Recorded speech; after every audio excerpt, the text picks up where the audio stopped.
Have you ever seen your own voice? Obviously, you hear it from inside your head every day, but what does it look like? This is what my voice looks like. And this is my impression of the Mad Hatter. And here's a whistle. And here's some other sounds. Meow. Quack, quack, quack, quack. What you're seeing here is a spectrogram. It's a visualization of frequency or pitch over time. Up here, you'll see a waveform. You might have seen this in a podcast app. It's a visualization that shows loudness over time. These two visualizations are synced up, so the silent parts of the waveform here, showing 0 decibels, are matched with these silent portions or blank portions in the spectrogram. The loudest parts of the waveform, shown by these peaks and valleys here, are matched by brighter colors in the spectrogram. At this point, if you're not already at soundlab.sciencemusic.org, go there and check it out. Hit the record button, make some noises, and explore. Have fun and come back when you're ready to learn some more advanced features. Hey there, welcome back. You ready to dive into SoundLab? All right, let's check it out. All right, so real quick, we've been looking at the sound visual tab, but the workflow here is set up so that you can visualize, then analyze, detect sounds basically automatically, and then look at the actual data extracted from different events within the sounds that you've recorded, and then start to play around with plotting your data by looking at, for example, peak frequency versus minimum frequency, or just kind of exploring the data that you've extracted. So now we'll go a bit further in detail in each tab. All right, so here's a recording I had before. You could name this just playing around. If we hit record again, we get a new clean slate, and here we go. So I can make some more sounds like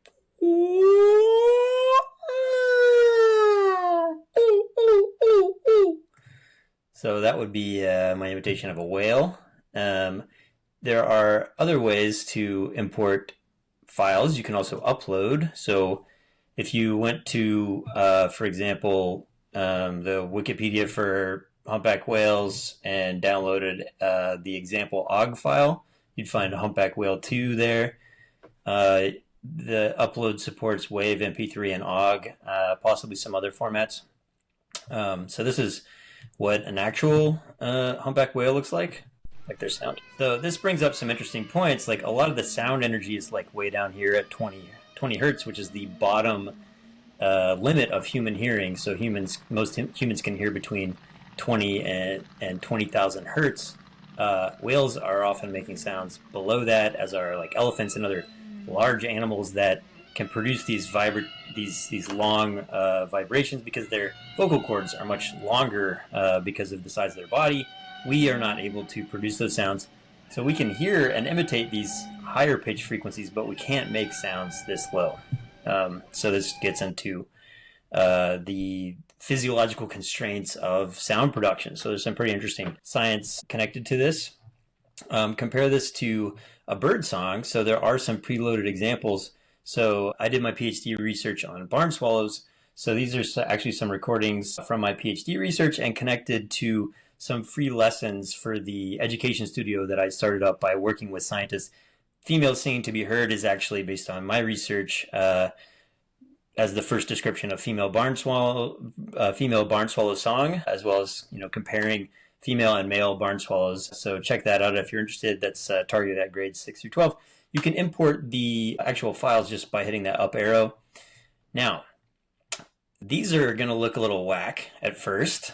And so, it may not be obvious that they look weird, but they look really different from, my voice. If I record my voice again, this looks very different from the bird's sound. And partially that's because birds perceive time much differently from us, and so their sounds are actually produced at a much faster rate and perceived at a much faster rate, and so their sounds are actually encoded more in the time domain than the frequency. So a lot of times, especially with barn swallows here, you can see that there are a lot of pulses here at the end that are produced really quickly.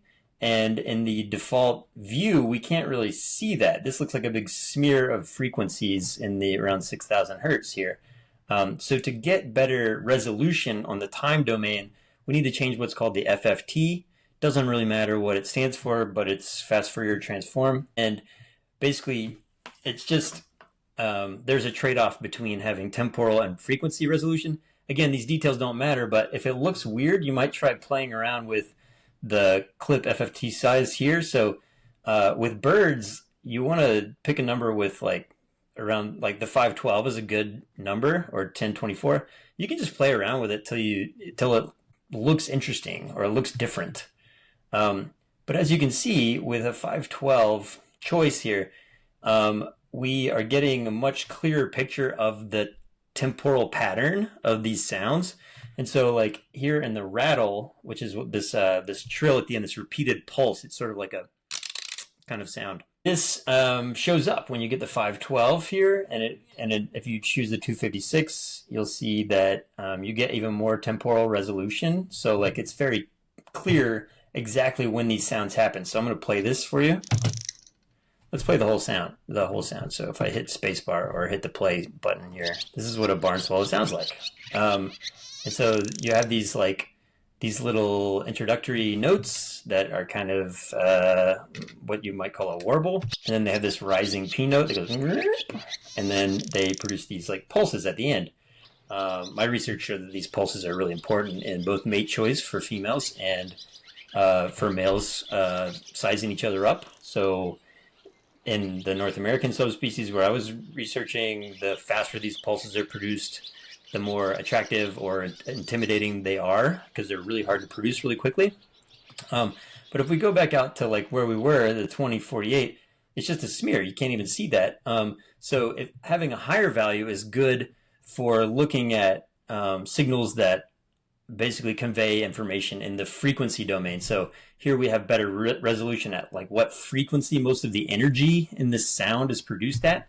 And this is where the spectrogram is really important, because looking at the waveform up here, you can see when the pulses happen, but it doesn't tell you anything about like the pitch or the frequency, or like how the frequency changes over time when you're just looking at this. So that's why the spectrogram is really informative.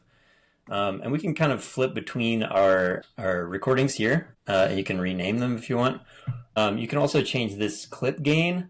So this changes the loudness of this clip.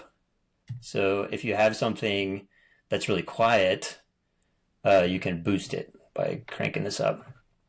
So, and then if you do the recording time, so this basically is just going to cut me off at 20 seconds. If you wanted to run an experiment, like say, just how far can you get in the alphabet in 4 seconds? Just try to go as fast as you can. A, B, C, D, E, F, G, H, I, J, K, L, M, N, O, P, Q, R, S, T, U, V, W, X, Y, and Z. So, you can see, basically like just run a little fun experiment. And you can crank that up if it's too quiet. So make it a little brighter. And I don't really it doesn't really provide any information. So you can play around with the FFT to see which one looks the best. In humans, yeah, like a 1024 might make sense. But in any case, like I'm not enunciating between letters, so it kind of becomes, so like this is a gap between, this was QRS, so like I basically didn't pause between any of those letters. QRS, TUV. So there was a slight pause between S and T. TUVW. Yeah, but anyway, I got the X, so see if you can beat me. Let's start back over. All right, so this is all the sound visual page. If you forget, there's a tutorial. This video should be there. If you want to know more about how this is available free through the National Science Foundation and a few generous Indiegogo supporters, you can read about it there.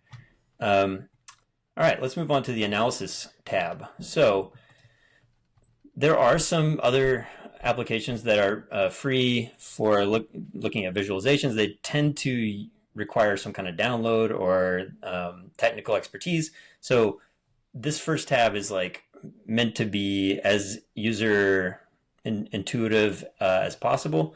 The analysis tab actually starts getting into some stuff that like there's only really technical applications that do this. So basically what we want to do is to be able to analyze at the click of a button. So you hit analyze and it automatically detects events that are like separated by space and then measures them. So it's going to extract all the checked boxes here. So it's going to measure duration, rate, frequency, peak frequency, which is sort of like the frequency of the loudest sound, minimum and maximum frequency.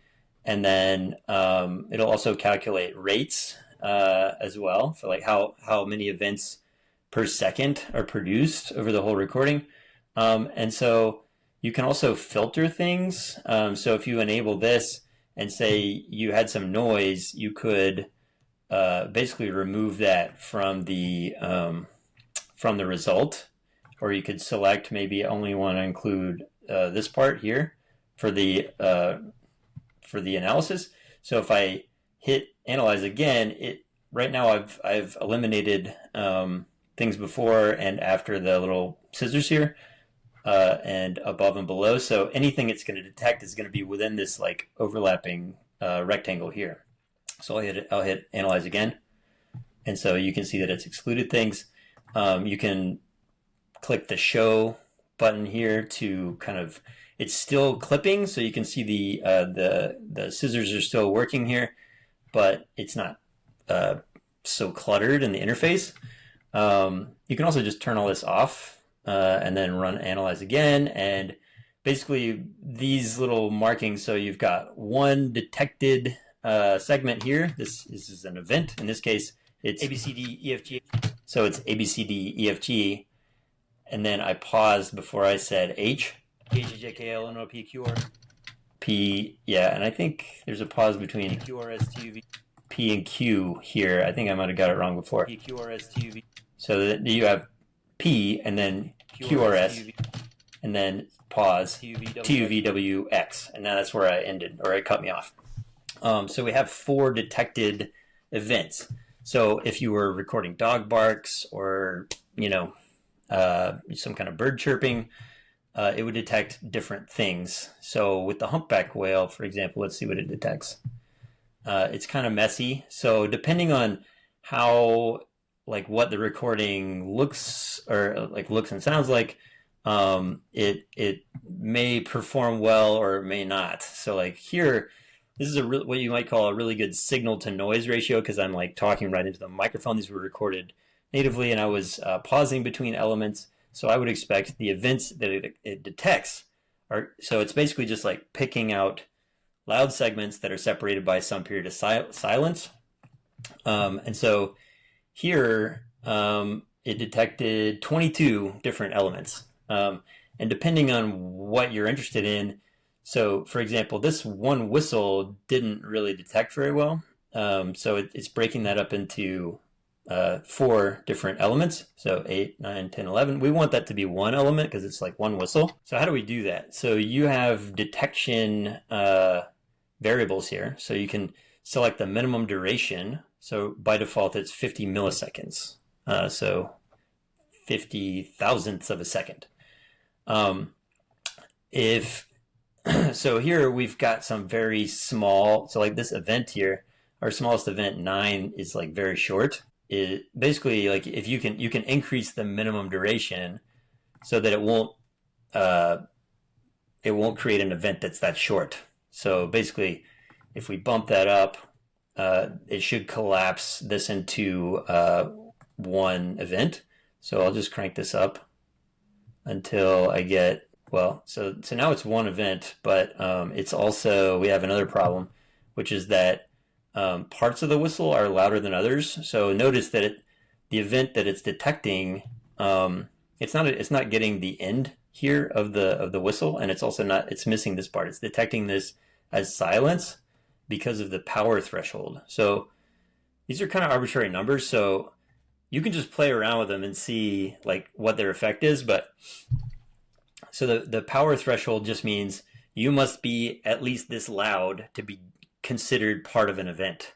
So we're changing the minimum duration, like how much time an event has to take in order to be considered to lump together as an event, and then how loud it needs to be. So power threshold, if we lower that, it's going to detect quieter things. And if we lower it all the way, it basically just collapses everything into one event, which makes sense because it's, you know, it's including silence as, like, if it's negative 100 decibels, like basically it's just saying like the whole thing is like one event, right? So without setting a power threshold, it'll collapse everything. So basically, it looks like we're getting that whole whistle with something like this. And you can play around with this. We're also detecting an event down here where there's really no sound. So like, you kind of want to play around with it until you get something close to what you want.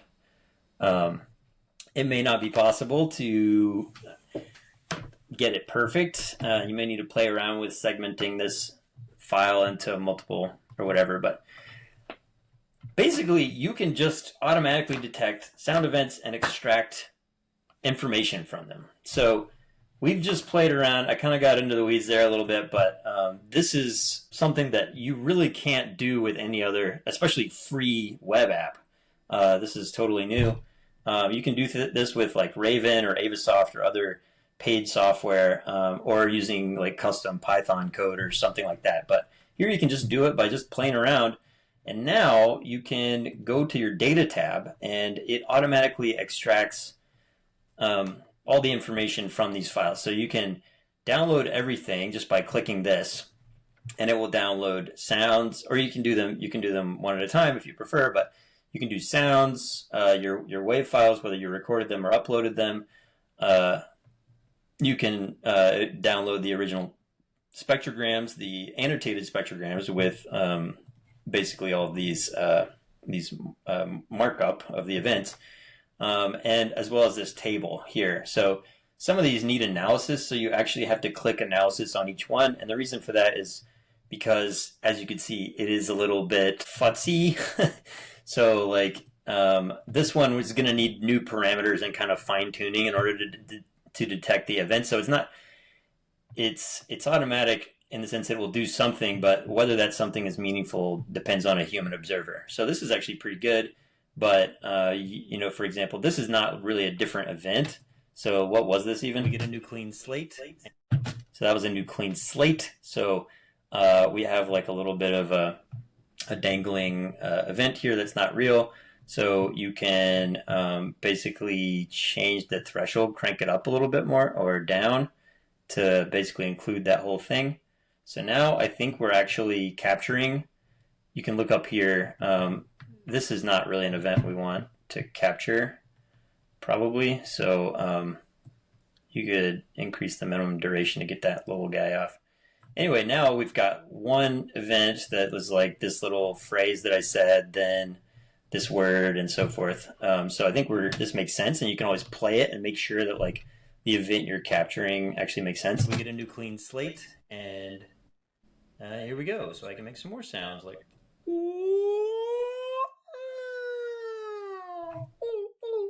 It's actually super cool. And we haven't talked about one of these little options. So the blue bars here show the min, max. The white is the average, and the actually the white would be the median, and the blue dash line here is the average. So sometimes the average and the median align, but sometimes they don't. So if you play around with the bin threshold, this affects the minimum and maximum of the file. I mean, of the exported values. So it's probably not that important to you, but that's what it does. It changes the bounds of the event on the frequency axis. So then we'll go over here, and we can see that our new so the recordings that we've analyzed show up here. So we have Playing Around, Rec 02, Humpback Whale, and Rec 14. If you forget what they are, you can go back here and look at and play back the different sounds.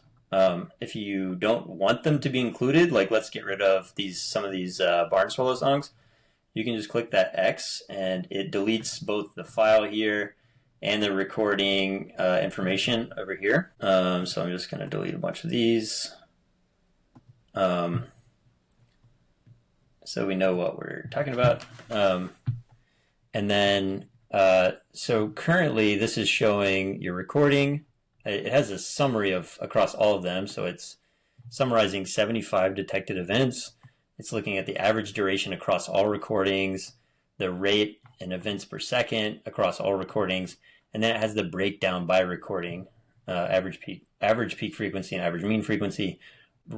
These values are also broken down by individual recordings. So we have rate, duration, peak frequency, min frequency, max mean frequency.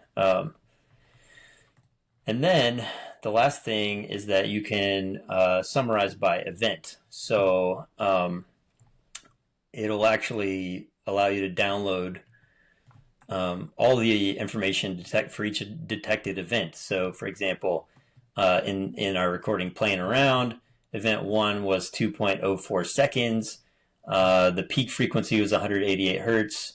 And then we have the min and max frequency of 141 and 586. Yeah, so basically we've automatically exported sound data from sounds that we were just recorded with our microphone. How cool is that? And then the last thing is the graph function. So you can actually plot all of your data. So this graphing function is actually quite experimental. I wouldn't really rely too much on it, but we just wanted the ability to switch variables so that you can like look at how duration trades off with say peak frequency and just start to look at patterns and like get curious about it. And if you mouse over a particular point, it tells you which recording it came from and like what the value is that you're visualizing. And you can change your title, and this is a graph.